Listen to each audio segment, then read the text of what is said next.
ہو جائے گا۔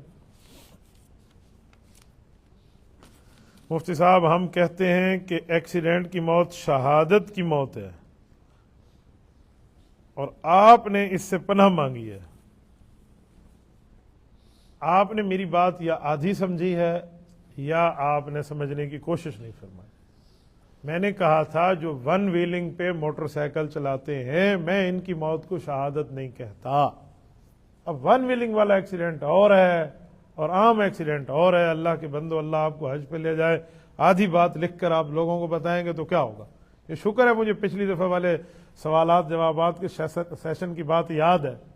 میں نے اس بندے کے لیے کہا یہ حرام موت مر رہا ہے جو ون ویلنگ پہ چل رہا ہے۔ کمپنی نے کم از کم 2 ویل دیے ہیں یار، یہ اس 2 کو بھی ایک کر کے بیٹھا ہوا ہے تو یہ نقصان کا باعث ہے اور یہ بندہ خودکشی کے معاملات میں پڑا ہوا ہے۔ میں نے اس لیے اس کا کہا ہے عام موت کی بات نہیں ہے، وہ ایکسیڈنٹ کی موت ہے، آپ بالکل نارمل رفتار میں جا رہے ہیں، آپ کو کوئی عمل دخل نہیں ہے، اچانک حادثہ ہو جاتا ہے تو میں بھی اس کو کوئی حرام موت نہیں کہوں گا۔ تو تھوڑا فرق ہوتا ہے۔ دیکھو نا، ایک ہی نقطے نے محرم سے مجرم بنا دیا۔ شکر ہے کہ آپ نے میری بات مجھ سے پوچھی ہے۔ یہ اختلاف لوگوں کے چلتے تب ہیں، ان کی بات میں ان سے پوچھو، ان کی بات میں ان سے پوچھو، تو جس کی بات ہو اس سے آپ براہ راست پوچھ لیا کریں۔ مفتی صاحب خطبہ جمعہ کے دوران درمیان میں دعا مانگنا کیسا ہے؟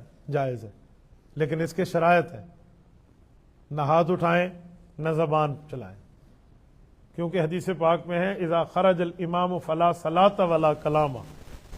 حدیث پاک میں رسول اللہ صلی اللہ علیہ وسلم نے واضح فرما دیا کہ جب امام خطبے کے لیے آ جائے پھر آپ نے بات بھی نہیں کرنی اور آپ نے ایک دوسرے کو سلام جواب بھی نہیں کرنا، بلکہ یہاں تک ہے کہ خطبے کے دوران ایک آدمی کچھ کر رہا ہے، ادھر ادھر کھیل رہا ہے، تو نے کہا یار چپ کر جا، خطبہ چل رہا ہے، یہ بھی منع ہے۔ فرمایا فقد لغوتا، یہ بات نہیں کی تو تم نے لغو کیا، اتنا بھی منع۔ ٹھیک ہے، ہاں کوئی لازمی ضروری بات ہے تو وہ امام کر سکتا ہے، وہ سمجھا سکتا ہے، خطبے کے دوران مقتدی کے لیے خاموشی ہے۔ ہاں دل میں آپ دعا مانگیں، دل میں دعا کرنے سے اللہ آپ کو منع نہیں کرتے۔ میں الحمدللہ جب سے جمعہ پڑھنا شروع کیا ہے اور اپنے ابا جی رحمۃ اللہ علیہ سے حدیث سنی تھی کہ جمعہ کے خطبے میں یا جمعہ کے دن میں ایک گھڑی ہے جو مقبولیت کی ہے، مجھ سے نہیں یاد، آج تک مجھے نہیں یاد کہ میں نے جمعہ کے خطبے کے دوران دعا نہ مانگی ہے۔ میں مانگتا ہوں الحمدللہ۔ تو مانگنے کا انداز ہوتے ہیں، آپ اس انداز سے مانگیں، یوں نہیں آپ ہاتھ اٹھا کے اس وقت شروع ہو جائے تو وہ خطبہ 2 رکعت کے قائم مقام ہے تو وہ ٹھیک نہیں ہوگا۔ مفتی صاحب پوچھنا یہ تھا کہ جائے نماز پر جھاڑو دے سکتے ہیں؟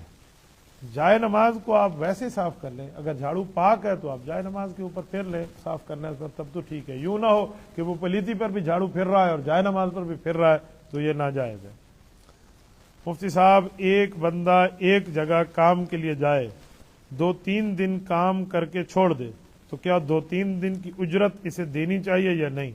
اس میں تفصیل ہے۔ انہوں نے اگر اس سے طے کیے تھے کچھ شرائط کہ جی اس سے پہلے نہیں آپ نے ایسے کرنا، اس نے شرائط کی مخالفت کی تو اس نے خود اپنی اجرت چھوڑ دی ہے، پھر تو اس کی اجرت کا مستحق نہیں ہے۔ اور اگر ایسی بات نہیں ہے تو پھر تو اس کو اجرت ملنی چاہیے، لیکن جب تک اس کے شرائط نہیں معلوم ہوں گے تب تک کچھ کہنا قبل از وقت ہے، کیونکہ یہ اس میں مالک میں اور مزدور میں جو کوئی باتیں طے ہوتی ہیں نا ان کا لحاظ رکھنا بڑا ضروری ہوتا ہے۔ مفتی صاحب پوچھنا یہ تھا، یزید حافظ قرآن تھا اور کس کا بیٹا تھا؟ مجھے آپ کے بخار کا بھی پتہ ہے اور آپ کی بیماری کا بھی پتہ ہے۔ میں نے یہاں کہا ہوا ہے آپ وہ سوال پوچھیں جس سے آپ کی قبر آخرت ٹھیک ہو۔ دیکھیں یزید کے بارے میں آپ پوچھیں گے تو یزید کے ساتھ آپ کی قبر آخرت کا کوئی تعلق نہیں ہے، یزید جانے اس کا کام جانے۔ ٹھیک ہے، ہم حسینی ہیں، ہم یزیدی نہیں ہیں، میں کئی مرتبہ یہ بات واضح کر چکا ہوں۔ رہ گیا حافظ قرآن تھا یا نہیں تھا، مجھے تو نہیں پتا اس نے کون سے وفاق سے حفظ کیا تھا یا وہ حافظ تھا یا نہیں تھا، ہوگا تب بھی ٹھیک ہے، نہ ہوگا تب بھی ٹھیک ہے۔ رہ گیا وہ کس کا بیٹا تھا، یہ آپ اعتراض کرنا چاہتے ہیں سیدنا معاویہ رضی اللہ عنہ پہ کہ حضرت معاویہ کا بیٹا تھا تو اس لیے غلط تھا۔ قرآن پاک میں لکھا ہوا ہے نبی کا بیٹا غلط ہے، پھر آپ نبی کے بارے میں کیا کہیں گے؟ یا نو انہ لیس من اہلک انہ عمل غیر صالح، سگا بیٹا ہے کنعان، خدا کہتے ہیں انہ لیس من اہلک، یہ اہل نہیں ہے آپ کا، یہ اہل بیت نہیں ہے، انہ عمل غیر صالح، بد عمل ہے، اس کے عمل ٹھیک نہیں ہے، نبی کا بیٹا ہے، یہ تو صحابی کا بیٹا ہے، جو فتویٰ آپ ادھر لگائے وہ ادھر لگا دیں۔ یہ بہت عجیب معاملات ہیں لوگ۔